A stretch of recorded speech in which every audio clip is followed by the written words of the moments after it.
So the first question I want to ask is, when Spotify decided to engage with a consultancy, what were you looking for in a supplier? We were looking for a consultancy that could abstract problems, essentially. If I use bread and butter consultancy services, answer the question that you think you're asking, and you think you're asking that question correctly. But to be quite frank, I know for the most part of my day-to-day routine, I'm completely out of my depth. I don't know how to ask those questions.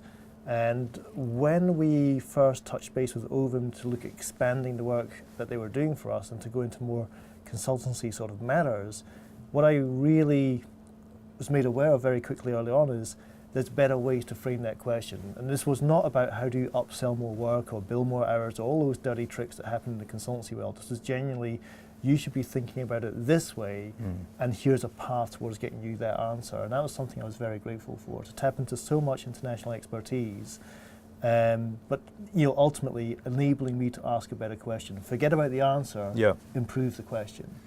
So I guess you've kind of touched on question 2, to be fair, which was, what is it about Ovum that made it stand out from the rest? So to your point, we've got a global presence, we've got a load of analysts that are industry experts in what they talk about. Is there anything else we should be aware of? Yeah, we go back to the very first project, which I'll say on record was responsible for getting our company into Indonesia, which was our 59th market on our incredible growth story.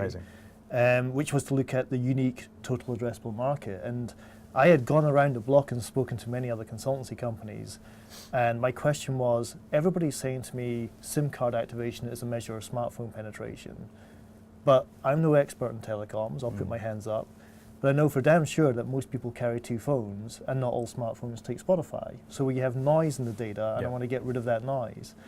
And the way that Ovum was able to jump on that very obvious stupid kid in the classroom question and explain, let me hold your hand and work a way of getting around that was hugely important for us. Not just for us internally, but in preparing business cases to the board, to the investors, to show that we had done our due diligence, we had looked at the market correctly, and we knew how many people in Indonesia were going to be Android enabled.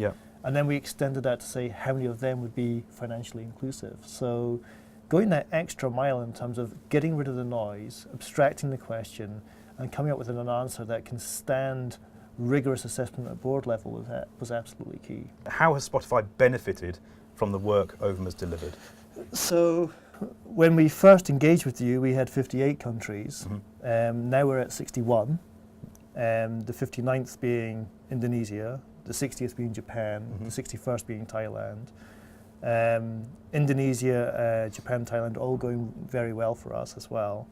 And I think each of those 3 countries has got kind of that Ovum contribution to it in terms of getting us there.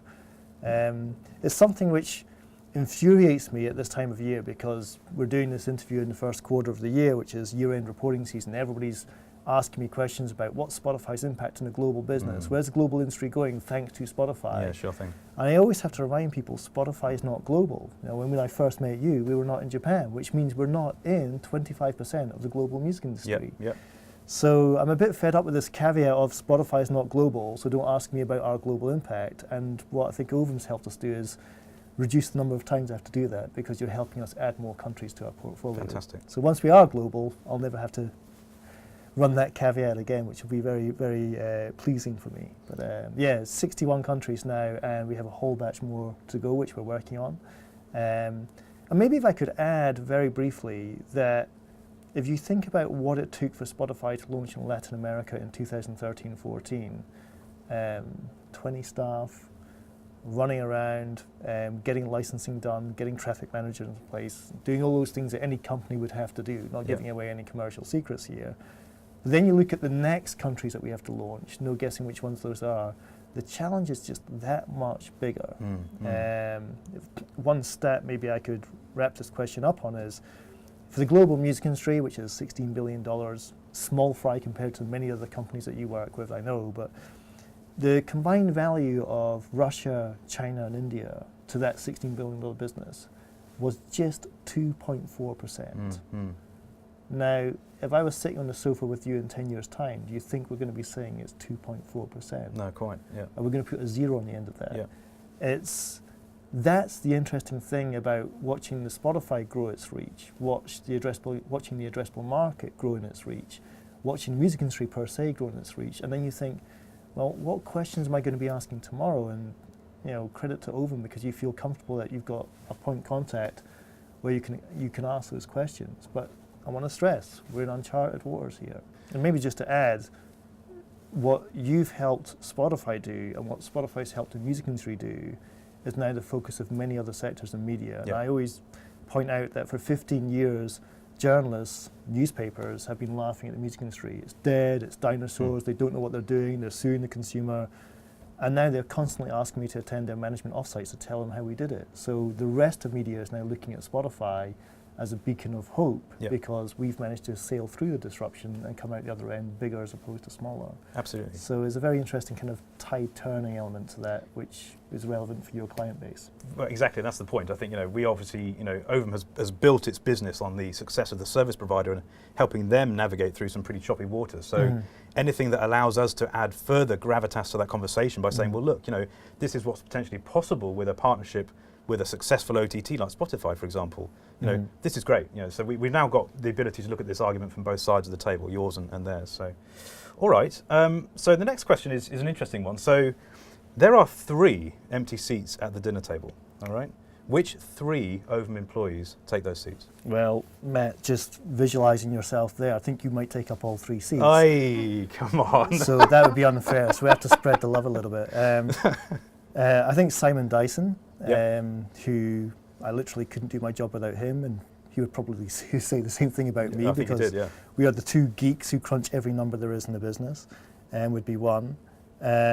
Yourself as well. If I can say for the camera, one of the great things you do for us is when we're scrambling for a data point, you understand what scrambling means, which is I can't have a coherent conversation. You're under the pressure. You've got a presentation in 20 minutes.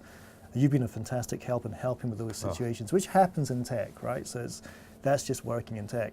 And I think Richard Mahoney, who is leading our current project as well, I've been very, again, what's obvious to me is not pushing for scope creep, not pushing for additional hours, but really just restricting it down to what do you need to get this done. We had a great meeting a couple of days ago where we were introducing scope creep to the project. We were asking questions which weren't part of the original portfolio, and he was very quick to say, we can actually do this because the way that we've layered the questions means we don't have to reinvent the wheel to get you what you need. We can just take a couple of steps back and produce that number for you as part of the package. So his approach to consulting has been very refreshing, and the current project we're doing with you guys is green light. We're on target, so credit to him. So providing you don't eat all of his food, Matthew, I'd definitely invite him to the table. Naturally. Thanks, Will. Appreciate that, guys. Heard it here first. And then final question from us, Will, is where should Ovum go next? So you know us for what we're doing today. Where do you think we should be heading as an organisation? So I think there's 2 areas. It's great to see that you guys have done some work on podcasts, and it got a lot of press coverage within music. It was picked up by a lot of music press, which you may not be aware of. And I think that's like a first mover advantage for Ovum, in that you're doing it and no one else is. So that should be applauded.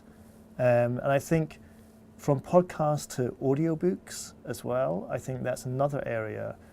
And I say both of those 2 areas because they both require similar types of attention. So my focus 24/7 at the moment is attention economics. No one's studying it. I feel like I'm the one-eyed man in the kingdom of the blind, but at the moment, attention economics for me governs the kind of first chapter in every piece of work that I do.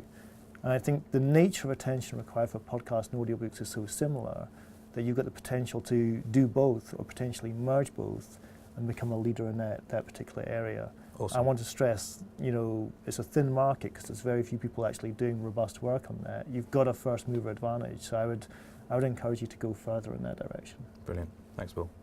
All right, so thank you very much to Will. Will, we really appreciate you talking to us today. Thank you for that. Thank you. All right.